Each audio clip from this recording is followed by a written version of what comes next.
What's up sa inyo mga brother? Tuloy-tuloy ang ating pag-aaral patungkol sa mga bagong rules na linabas ng FIBA sa ilalim ng OBR o Official Basketball Rules. Sa video ito ay tatalakayin natin ang Article number 2 at Article number 3 sa ilalim ng Rule 2 na may titulong Court and Equipment. Ayon yan sa pagkakasunod-sunod. Article 2, Court. Ang court ay binubuo ng 5 bahagi ayon sa rules. Una, Rule 2.1, Court. Ito ang mismong lugar na pinaglalaruan ng mga players na may sukat na 28 metro ang haba at 15 metro ang lapad na sinukat mula sa loob ng guhit ng boundary line. Ang court ay kailangan pantay at matigas. Pangalawa, Rule 2.2, Floor o sahig. Ang floor ay nakapaloob ang court na napapalibutan ng boundary lane na walang anumang sagabal dito. Ito ay may minimum na 2 metro mula sa boundary line. Ito ay may sukat na 32 metro ang haba, minimum, at 19 metro ang lapad, minimum. Pangatlo, Rule 2.3, Backcourt. Ang backcourt ng isang team ay binubuo ng kanilang basket, ang parte ng inbound ng backboard, at parte ng court na limitado ng endline sa likod ng kanilang basket, sidelines at ng center line. Pang-apat, Rule 2.4, Frontcourt.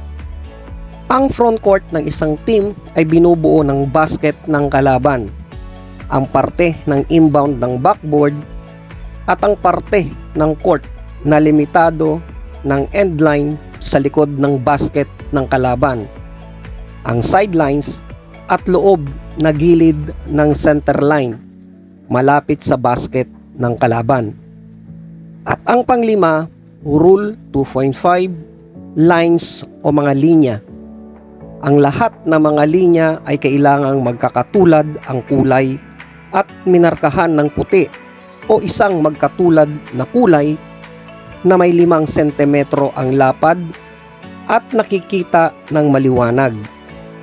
Sa ilalim ng Rule 2.5, ang mga linya ay binubuo ng mga sumusunod: boundary line, center line, center circle, at free throw semicircles, free throw lines, restricted areas, at free throw rebound places, 3-point goal area, team bench areas, throw-in lines, at no charge semicircle areas.